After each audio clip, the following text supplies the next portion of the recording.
Hunter Biden. We now know that this whole thing was a hoax and that it was set up by the Russians. So we're going to look at how did they do it. And what I did for this show was I broke the show down into 3 chapters. Chapter 1, the setup. And in the setup, we're going to look at some clips at Hunter Biden over the years and see if we can identify the Russian infiltration in his life that has kind of unwound or taken the narrative about Hunter Biden clearly where the Russians want it to go, right? So that's kind of obvious at this point, right? So we're going to look at a couple of clips. This is chapter 1, hypothetically speaking, Vladimir Putin versus Hunter Biden. When did this all start? Let's roll back the clock. Foreign government to get involved in our elections.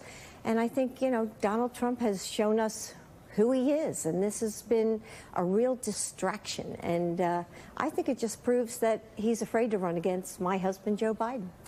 When Hunter's name was first mentioned, when this became something that started to percolate, how did you react to that? And when you look at the longevity of this, has it lasted longer than you expected? How do you deal with the fact that it seems so unrelenting? Well, I know my son. I know my son's character. Hunter did nothing wrong. And that's the bottom line. And tonight, the Trump campaign is accusing Twitter and Facebook of censorship after the social media companies blocked the spread of an unverified story about former Vice President Joe Biden's son and a laptop allegedly full of his old emails.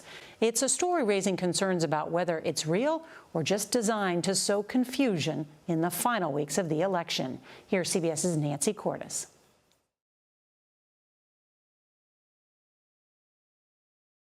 Experts say it has all the hallmarks of information laundering and all the headaches of 2016. I have nothing to say about WikiLeaks. Back then, it was Clinton campaign chairman John Podesta whose emails were stolen and then dribbled out in the last month of the race. This time, it's a tabloid newspaper dribbling out emails, purportedly swiped from Vice President Joe Biden's son. This is a big smoking gun. The go-between this time isn't WikiLeaks, but Trump lawyer Rudy Giuliani, who says he got the emails from a computer repairman in Delaware. He wanted us to have this. He also thought it displayed numerous crimes. So he gave them to my lawyer. We have the entire hard drive. Giuliani has admitted before to working with a known Russian agent to dig up dirt on the Bidens. This looks like your classic disinformation campaign. Eric O'Neill is a former FBI operative. Steal the information with a cyber attack, get the emails from Hunter Biden's account, and then put them on these laptops that are left at a repair store. And that's how the information is now laundered into the public. Who do you think is behind this? Well, the Russians would be my #1 guess, if I had to guess. Another echo of 2016, though this time social media outlets were quick to limit the spread of the story. Twitter briefly suspending the accounts of the Trump campaign and White House press secretary after they tried to share it. The campaign threatened to sue as allies on Capitol Hill cried censorship. The Senate Judiciary Committee wants to know what the hell is going on. Then and now, the goal of these incidents appears to be the same: to cast a cloud over the frontrunner in the closing weeks of the campaign, using a drip, drip, drip of emails that create the air of scandal, even though Republican-led congressional investigations have never uncovered any evidence of wrongdoing by Vice President Biden. Nora. Nancy Cordes, thank you. All right, so clearly Hunter Biden has had some rough sledding, so to speak. I mean, he's had a rough go of this thing. And this is all unfolded over the course of the last handful of years, right?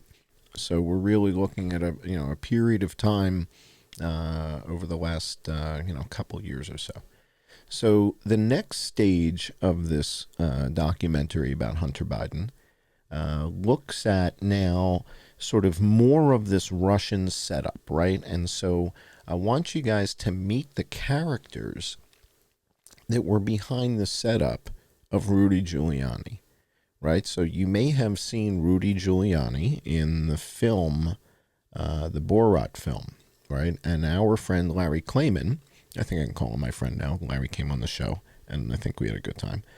Larry has a lawsuit against Sacha Baron Cohen based on Judge Roy Moore that Sacha Baron Cohen, completely screwed with.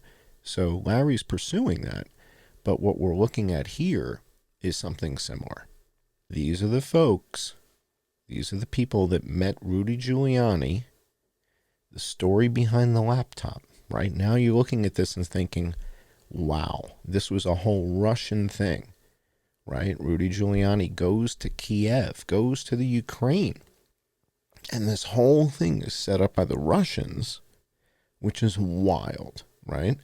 So you kind of have to tip the hat to Vladimir as you're watching this now and say, my God, these guys are good, right? These guys have infiltrated our government effectively, or the family of our government at the highest levels, it appears, hypothetically speaking, right? So let's continue now, and let's take a look at Chapter 2, The Pinch. Now, Chapter 2, The Pinch, the story here is, keep in mind, there's no question that there's no there, right? We know that from Attorney General Barr. We know from him that there's no there. We know that from Jill Biden, right? Jill told us that in the video, that Hunter did nothing wrong. That's, so that's kind of good enough for me, right? So Jill told us that. Barr tells us that there's no reason for this. I guess the FBI has had this supposed laptop for some time if it's real. So again, if it came from Russia and it's like this planted thing, no wonder he would say this, right? So the FBI looks at it and they go, hey boss, this is Russian, right? So I want you to meet the people that Rudy Giuliani met, that he got the laptop from, so that you can see just how convincing these Russians are, or how do the Russians get to these Americans and this is some convincing stuff here, right? So watch this and think, how did Vladimir Putin and the FSB get to these people, or these guys are so good at lying. So let's go to Chapter 2, The Pinch. And you're going to meet now the owner of the store in Delaware that handed the laptop to Rudy Giuliani. Let's turn it over.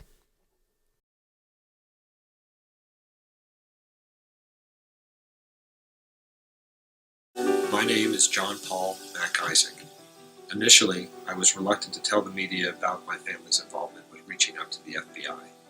My efforts to protect my family from the press ultimately were used by the press to discredit me and discredit my account of my interactions with the FBI. This is my opportunity to clear things up. See, that's what we were talking about earlier. You did something. You made some action that tipped the FBI off. And I don't think we've gotten clarity on that. Or maybe you didn't. Maybe Hunter Biden told the FBI, which I doubt. I'm also confused because you told me that you did reach out to the FBI and that they didn't really do much with it. So was it that they came to you, or did you run to them? By the end of the summer, and feeling pressured by the events in the news, I turned to one of the smartest and most trusted people I know, my father. During a return trip from a gunship reunion in Salt Lake City, I had ample time to explain to my father what I had seen and voice my concerns. We decided that the best course of action was to contact the FBI and persuade them to collect the abandoned equipment and provide some level of security should someone come looking for it. We decided, out of an abundance of caution, that my father would reach out to the FBI through their Albuquerque, New Mexico field office, and hopefully get a feeling of how receptive they would be to helping us. So on October 9th, 2019, my father walked into the FBI office in Albuquerque, New Mexico, and spoke to an agent. This is when my father, a retired colonel of 30 years in the United States Air Force, described to me the most humiliating experience of his entire life. My father spoke to an agent that refused to give his name. Then that agent, after hearing my father's concerns, promptly made a copy of the paperwork, told my father to lawyer up and get out of his office. Defeated, my father and I spent the next 3 weeks wondering what we were going to do. And then on November 1st, my father received a phone call. November 1st, 2019, Agent Joshua from the FBI reached out to my father, requesting to contact me. My father collected his contact information and passed it on to me. A quick Google search revealed that Agent Joshua had been making a name for himself, busting child predators. I instantly trusted and respected Agent Joshua and instructed my father to pass along my contact information. Soon, Agent Joshua called and requested a time to meet and talk about my concerns. I agreed, and on November 21st, 2019, Agent Joshua arrived at my home with an additional agent, Agent Mike. When seated in my living room, Agent Joshua asked if I had seen any child pornography on the client's laptop. I responded that I had seen a lot of questionable material, but I wasn't paying that close of attention to see if there were children involved. But it was a concern based on the personal and private nature of the material. When asked what I was concerned about, I told them it was the personal material as well as financial and political information that could be criminal or illegal and should be in the hands of the authorities. I was also concerned about individuals, both foreign and domestic, that might seek to do me harm based on what I knew and what I was in possession of. And I just wanted it out of my shop. They told me that they'd have to contact their legal team to see if this was something that they could take possession of, but they could not make any promises. Agent Mike texted me and requested a timeline of the events leading up to me reaching out to the FBI. I responded and awaited further instructions. About a week later, agents advised me that they wanted to come into the shop to make a forensic copy of the laptop, but unfortunately they would be unable to take possession or custody of the laptop at that time. A little disappointed and a little reluctant, I agreed to meet them at the shop December 9th, 2019.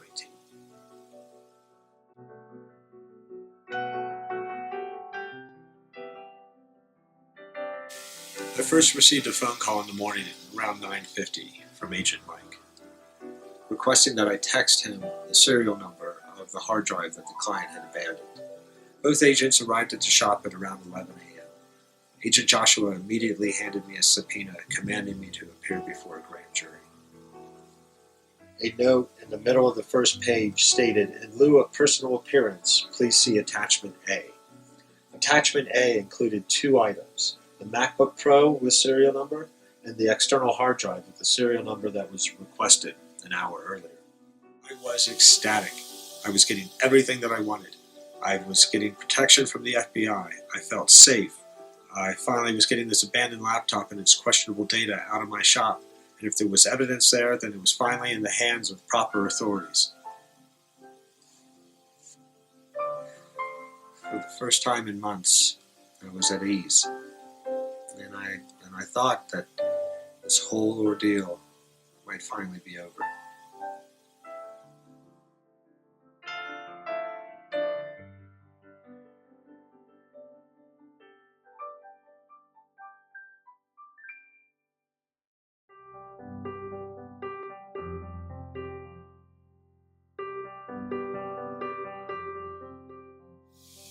My name is John Paul Mac Isaac, and I am legally blind. I'm an oculocutanetic albino.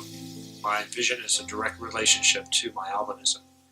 I have an operational vision of about 6 to 8 inches. I can see good enough to move around in a couple feet, but after that, it's mostly blurry shapes. Through the use of visual aids and larger screens, I've been professionally repairing Macintosh computers for over a quarter of a century.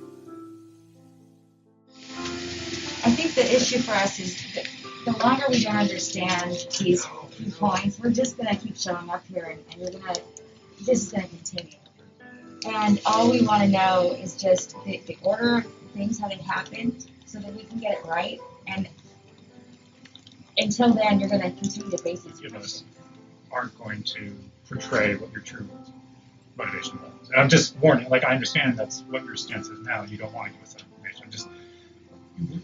I will try to write this as straight as possible. This happened, this happened, this all happened. All of us, yeah. All of us, Mm-hmm. Yeah, I appreciate it.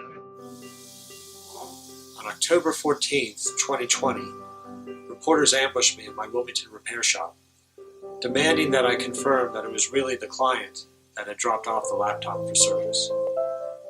I was concerned that if I had told them I was 100% sure that the client was who he said he was, that they would ultimately see my cane or use my visual impairment to discredit me. As it would stand, and ultimately these same reporters, without citing my visual impairment, would go on to actually question my ability to identify the client. Thank you for sharing about your medical condition, you not being able to see potentially whoever walked in here.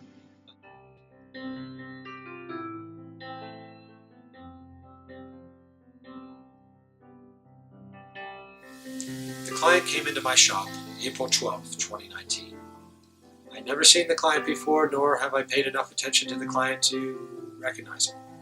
But when checking him in, he provided a first name, a last name, an email address, and a phone number. The client did seem surprised that I didn't recognize him during the check-in process, but I made a further connection when I noticed that one of the 3 MacBook Pros had a sticker that represented the client's deceased brother's foundation. But after checking in the machine and performing the data recovery, I am 100% sure that the person in those videos, photos, and other data that I was hired to recover is the same person that came into my shop and dropped off that machine. The copy of the driver's license signature, the other documents and bank statement signatures all match the signature on the check-in document.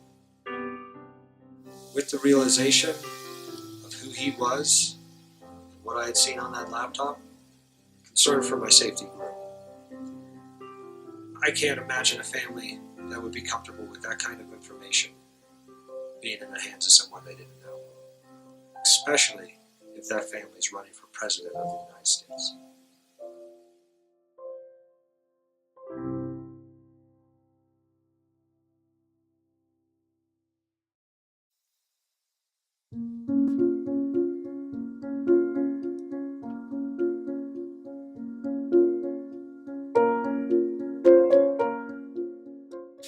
Hello, my name is John Paul Mac Isaac. I'd like to take this opportunity to explain my story and to disprove many of the rumors and speculations regarding my actions and my character. Where to begin? This is me when I was little.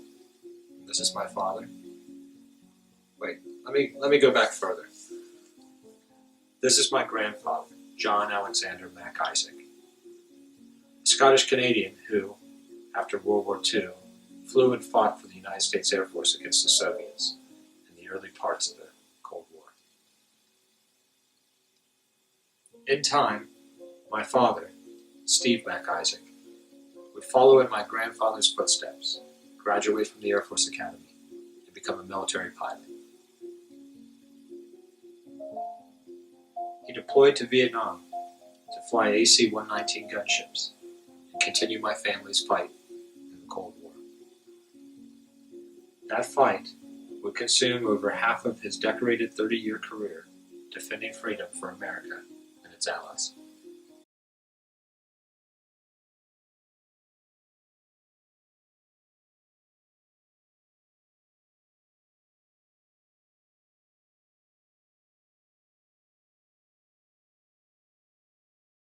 For 2 generations, the Mac Isaac family has fought during the entirety of the Cold War against communism and the Soviets.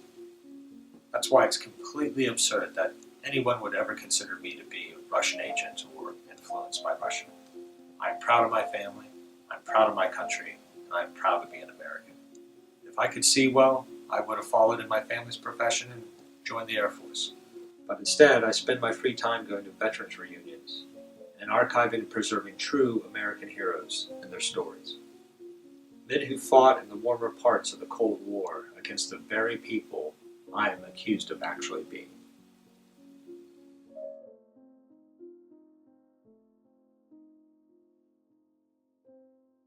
Another term that I have been labeled, which unfortunately is a death sentence in my industry, is hacker. For the record, I am not, nor have I ever been a hacker. Those guys make so much more money than I do. I was hired, but never paid, to perform a data transfer from a MacBook Pro to an external hard drive. The signed paperwork clearly states the process and sets the expectations. There's no magic or Hollywood. The process is no different than dragging and dropping from a USB drive. The only difference is that I had to perform some surgery on the Mac to get it to boot to the point where I could recover the data. To imply that I'm a hacker or that information is hacked has had an irreversible impact on my business and my character.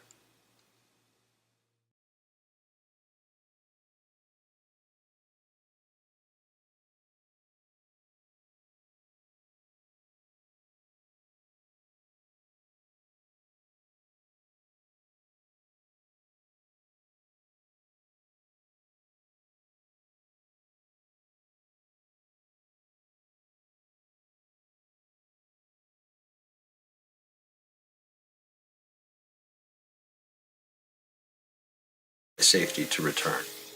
Agent Mike instructed me that moving forward we should only communicate through text message, no email. He also said that if somebody came into the shop looking for the laptop, that I was to contact him immediately and stall them for 24 hours, and agents would return the equipment.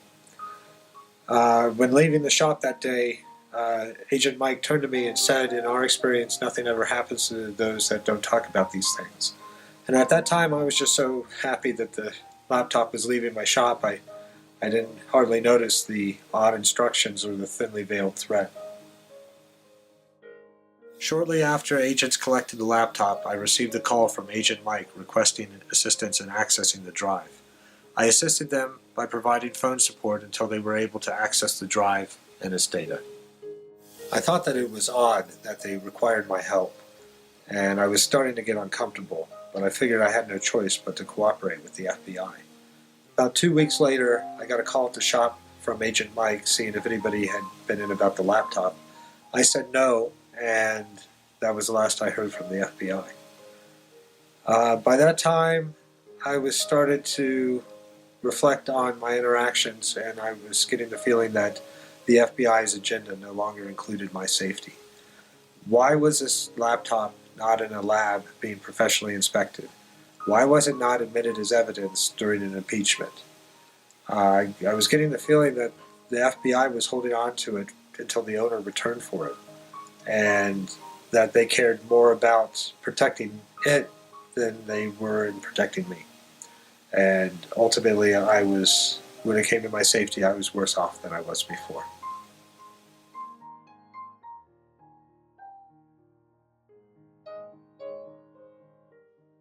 Towards the end of the summer of 2019, before my father reached out to the FBI, I did probably the smartest thing I've ever done in my entire life, and that was make a copy of the drive. I knew I had to get my story told, and I knew I had to find a voice to tell it. At this time, I was trying to have a business, and I was trying to have a life. I knew that I needed to study the material on the drive, and seeing on how there's no expectation of privacy when it comes to things you abandon. I chose a couple emails and files that I thought were topical and that would raise concern. Once again, I enlisted my father and later my uncle and arm them with the tools needed to go out and share my story. I'm Colonel Steve MacIsaac, United States Air Force retired. I was basically out of the story until a few days after the FBI had taken legal custody of the laptop. He did call me a few days later and said he thought it was strange that the FBI was calling him and asking him for technical support on the Mac laptop. I said, yes, that's very strange because the FBI has one of the best forensic labs in the world, just outside Washington, D.C. And I had assumed wrongly that the day that they took custody of the laptop, that it would be on an airplane and down there for proper disposition. So once again, I thought that the FBI had turned their back on us and they were trying to solve it in-house or just find out what was on the computer locally. So then I decided next best thing to do would be to go to Congress. There were two particular people I admired, one in the Senate and a young lad who was over on the Judicial Committee in the House of Representatives. I attempted to get through to both those offices, got the same thing. If you're not willing to talk to me, you can't talk to one of our lawyers. I said, you don't understand. I'm not supposed to talk to you. I can only talk to a lawyer. Sorry, have a great day. About this time, I upped the ante with my brother-in-law, Colonel Ron Chico Scott, to say, okay, we've got to do something. We're running out of time. My name is Colonel Ronald J. Scott, Jr., United States Air Force retired after 34 years of service, to include my time at the Air Force Academy. J.P. MacIsaac is my nephew. J.P.'s father, Colonel Steve MacIsaac, reached out to me towards the end of 2019 to fill me in on the laptop and hard drive and their efforts to get the drive in proper hands once they discovered its contents. On May 8, 2020, I posted a message on the White House contact page indicating I had access to potential national security and criminal information and requested a referral to the Justice Department. No response. On May 13, 2020, I reached out to investigative journalist in response to an article he published regarding Blue Star strategies. No response. On May 18, 2020, I sent documentation via email and through the postal system. This consisted of a one-page summary of 3 documents on the hard drive and a copy of the redacted FBI subpoena. No response. On May 29, 2020, I sent a similar one-page summary and redacted subpoena via facsimile to Senator's office. No response. I think it's a combination of a country that's so paranoid to be fed misinformation combined with other major world issues at the time that caused my cries for help to fall on deaf ears. I was running out of time and I was running out of options, and I had one last hope.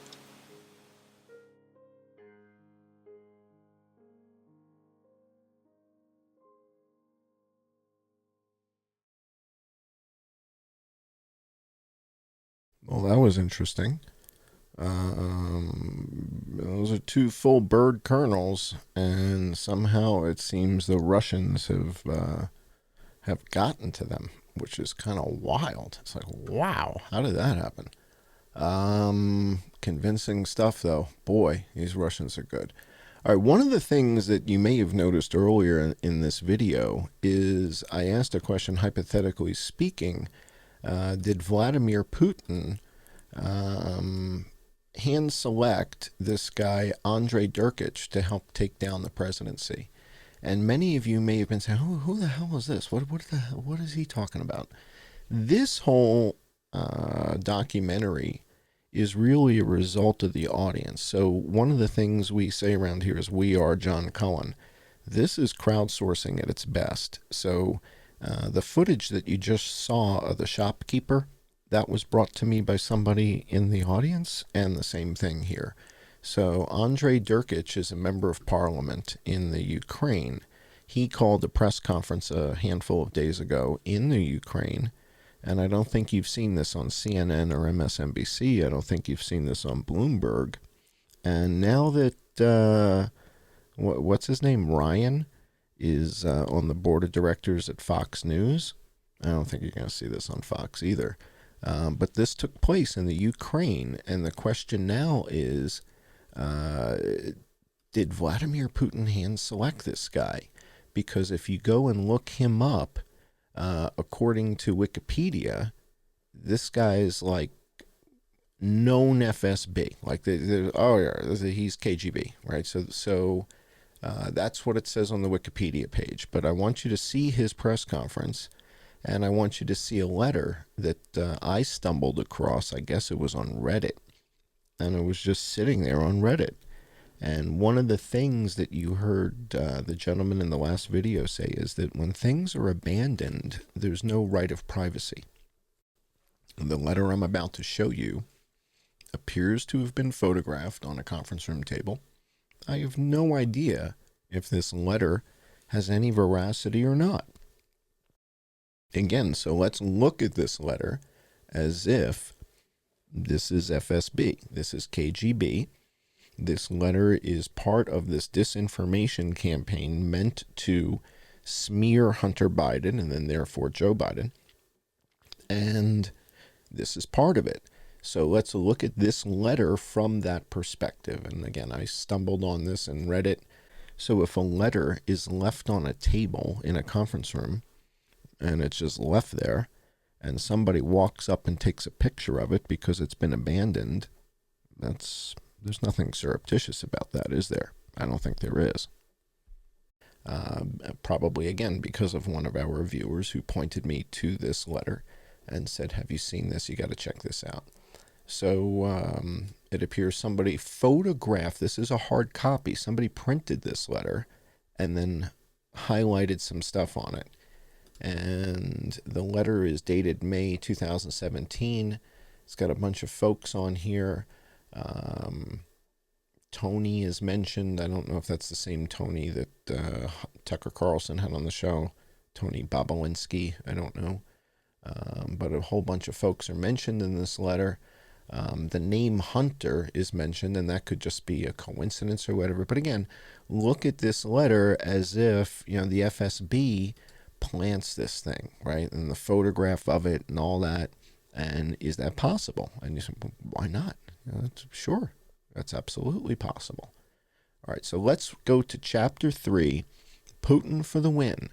And we're going to ask ourselves, is this press conference in the Ukraine, is this, effectively, is this a Putin production, so to speak? Is this obvious disinformation meant to discredit Hunter Biden and Joe Biden coming from Russia, not the Ukraine, but made to look like the Ukraine, right? So you see what I mean when you see this guy's, this profile, right? So when we look at Andrei Durkic and we look at him on Wikipedia and you can look him up, you'll see it says FSB, KGB, So is this press conference effectively coming from Putin? Again, hypothetically speaking, in a, Godzilla's real kind of way, I have no idea, but I find it fascinating. Let's go to the videotape, and this just took place in the Ukraine the other day, and this is Andrei Durkic. He is a member of parliament in the UK, so this is like a senator in the Ukraine. And as a senator in the Ukraine, he calls a press conference, and this is how the press conference goes. Hold on, guys. This is pretty wild.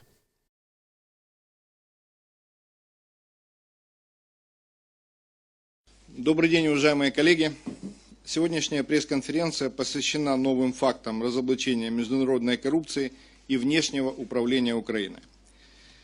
Именно из-за утечки информации о сегодняшней пресс-конференции, именно на прошлой неделе было объявлено о наложении на меня санкций политиками из Министерства финансов США по подаче сенаторов из Демократической партии. Они очень не хотели, чтобы мы обнародовали то, что мы сегодня опубликуем. Но от пресс-конференции мы не отказались. На кону государственная независимость и суверенитет Украины. А главное, возможность на основании документов, фактов, вещественных доказательств и теперь еще показаний свидетелей вернуть миллиарды средств украинским гражданам. Вопрос касательно санкций я обязательно сегодня прокомментирую, но хотел бы отметить следующее. Демокоррупционеры действительно очень боятся. И поэтому каждое слово, которое будет сегодня нами озвучено, подкреплено документами, цифрами и шокирующими записями. С каждым новым фактом, новой записью, новой проводкой по счетам мы убеждаемся, что внешнее управление и международная коррупция – это сиамские близнецы с множеством лиц, высших государственных чинов, олигархов, схемщиков и многих других персонажей, которые воруют у украинского народа. Что сегодня будет обнародовано? Первое. Доказательства вывода через финансовые ямы миллионов долларов, украденных у украинского народа, отмытых с помощью банков и моек в различных юрисдикциях и последующими перечислениями их на счета компании семьи Байденов.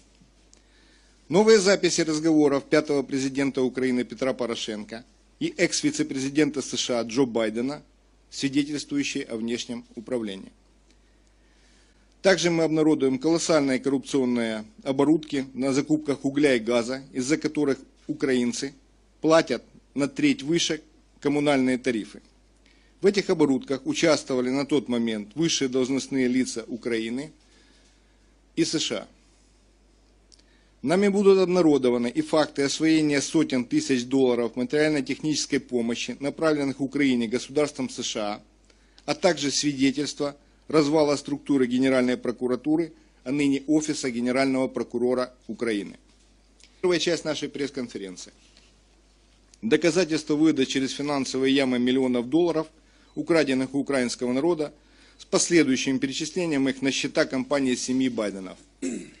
На одной из первых пресс-конференций около года назад мы показали банковские проводки на сотни тысяч долларов на семью экс-вице-президента США Джо Байдена, а именно на его сына Роберта Хантера Байдена, который входил в состав директоров скандально известной газодобывающей компании «Буризма».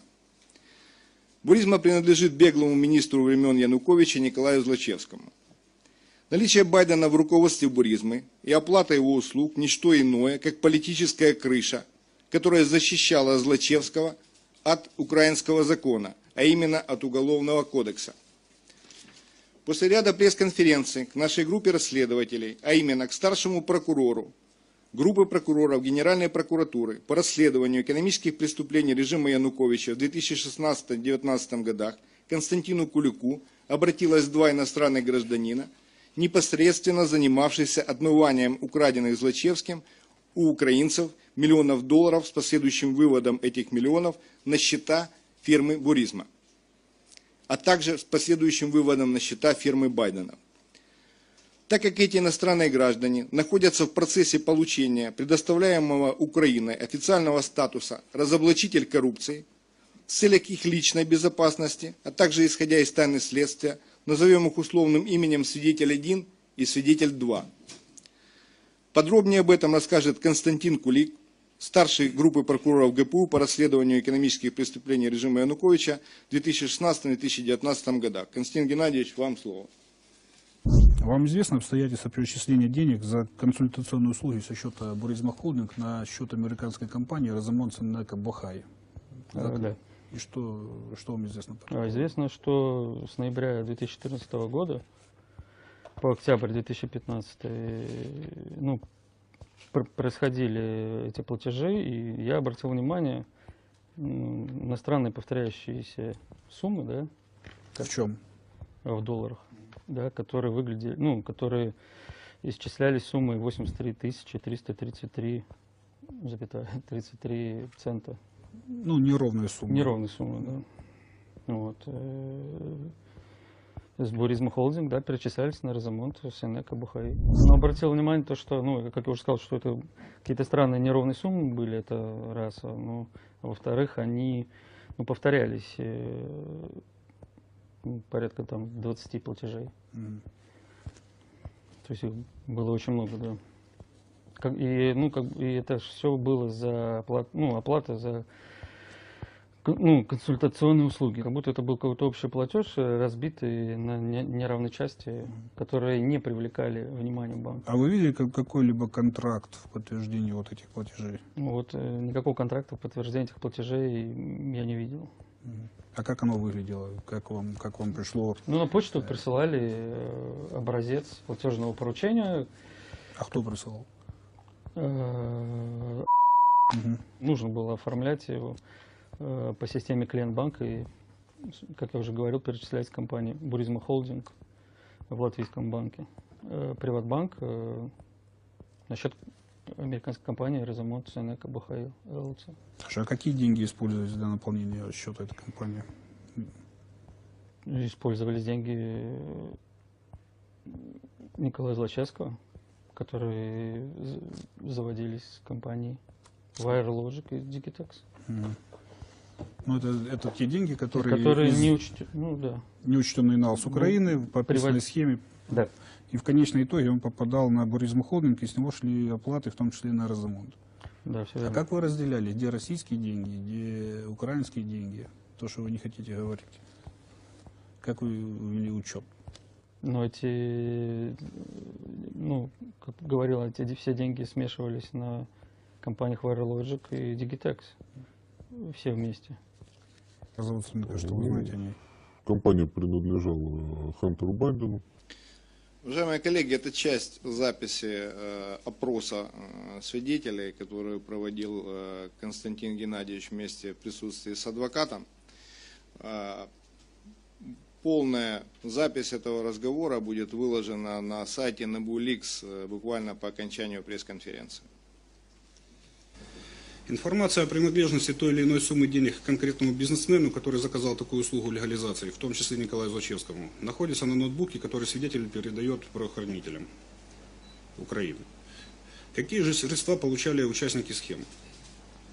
В период с ноября 2014 года по октябрь 2015 года свидетели заметили странные повторяющиеся платежи, которые по указанию Олега Неллина, а это помощник Николая Злочевского в Верховной Раде, отправлялись со счета компании Буризма Холдинг, который был открыт для личных нужд Николая Злочевского в латвийском отделении Приватбанк, на счет американской компании Резамонт Сенека Бахаил. Свидетели обратили внимание на эти платежи, так как примерно 20 раз повторялась одна и та же некруглая сумма – $83 333 33 цента, как оплата за консультационные услуги. Это было похоже на общий платеж, который был разбит на неравные части. В период с ноября 2014 по октябрь 2015 года были перечислены украденные украинцев деньги, которые находились на счете компании Буризма Холдинг в латвийском отделении Приватбанка, на счет компании Резамонт Сенека Бахаил в американском банке Морган Стэнли. Платежами на общую сумму $3 миллиона, 400 тысяч долларов США за консультационные услуги. Эта компания Резамонт Сенека, согласно переданным нам свидетелями выписки, тесно связана с Байденом.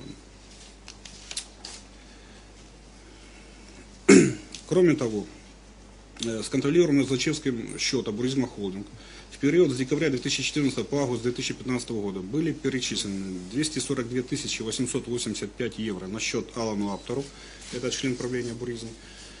Деньги перечислялись в Ситибанк за консультационные услуги. И также в этот период были перечислены на счет также члена правления Буризма Холдинг 1 миллион евро Александру Квасневскому в польский банк, ПКО Банк Польский, тоже за консультационные услуги. Вот как выглядит схема воровства денег и их перечисления через офшоры на компанию Байдена.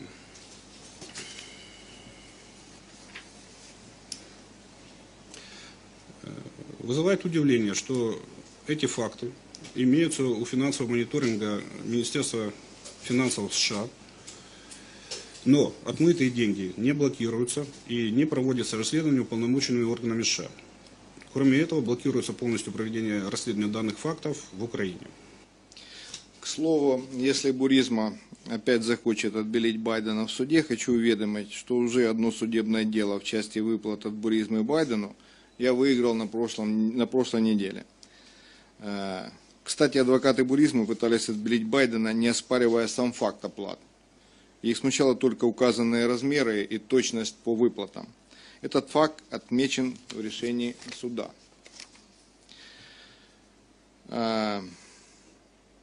Introducing President Poroshenko. Hey, Petro, Joe, how are you? Very well indeed. As usual, when I hear your voice, my dear friend.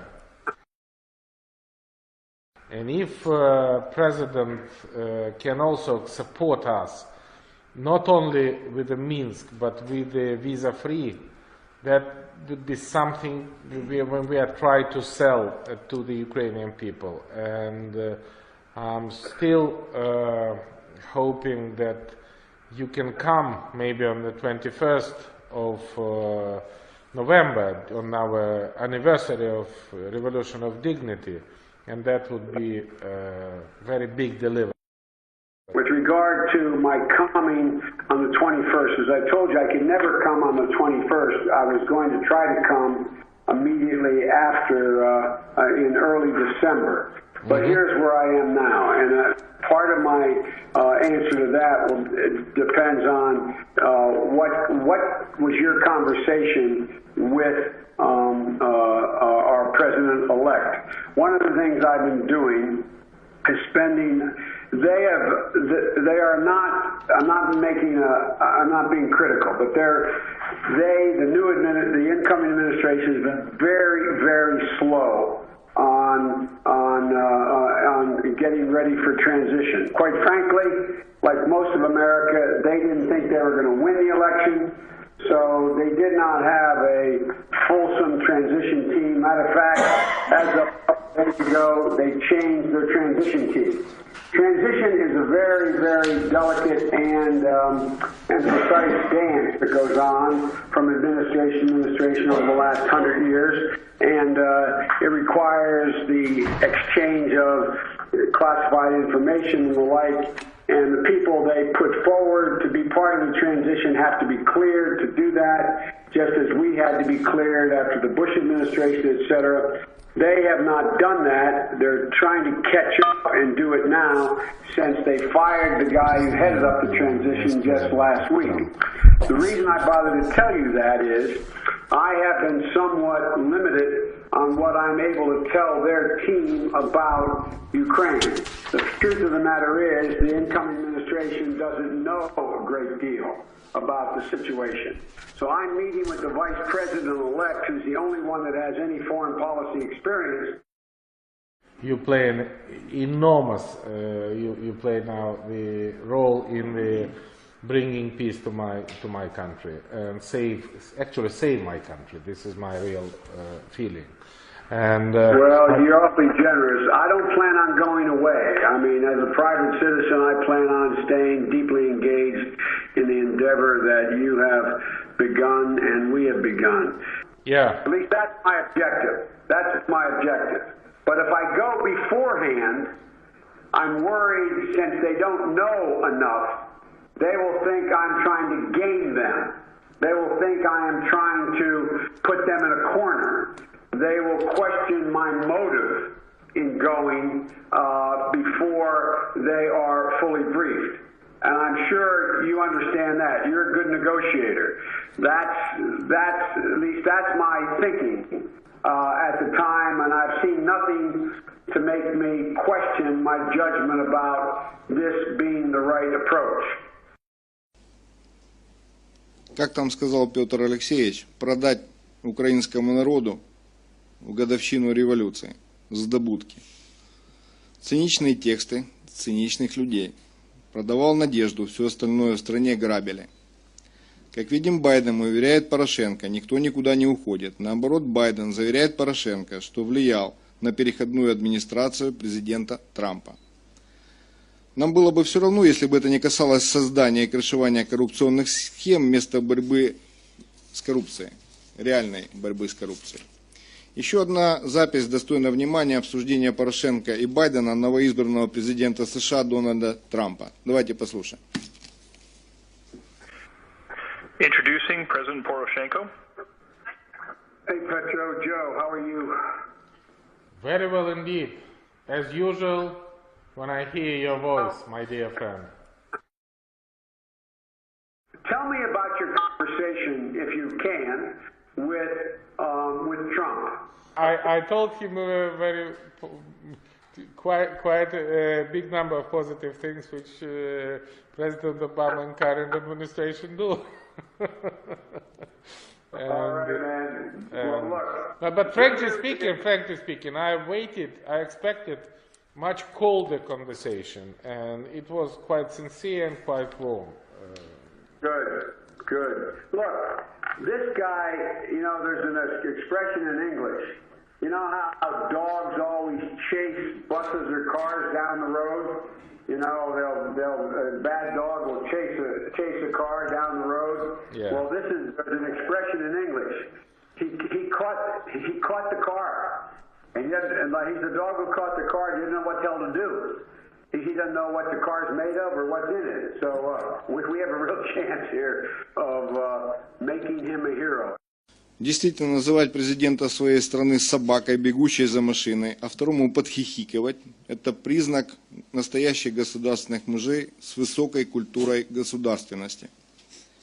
Удостоверившись, что все в порядке, Байден и Порошенко признаются в ментальной любви друг к другу, присваивают друг другу звания и восхищаются друг другом. Давайте послушаем.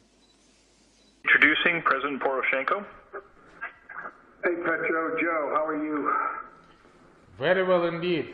As usual, when I hear your voice, my dear friend.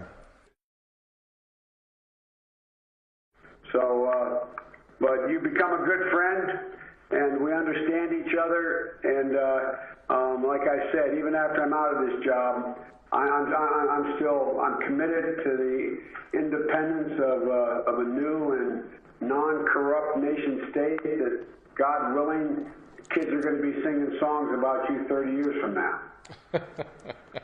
Joe, thank you very much indeed. And You think I'm not kidding. Think about this. You're the first one who has a chance to actually set up a corrupt-free, democratic nation of Ukraine. Jesus, what a hell, man. I'm going to go down as a great vice president. I'm not going down as a founder of a country, man, a father of a country. So I'll trade places with you, okay? I'd like my grandkids to read about me in the history books. Yours are going to read about you. I'm very proud to hear that. If you allow, I transfer these words to my wife. She should also be the same proud of me like you. All right, I'll talk to you soon, Petro. Thank you. Introducing President Poroshenko. Oh, Joe Biden here. Dear Joe, that's a real great pleasure to hear you again. Petro, I miss talking to you every week. How are you, my friend? Very well indeed.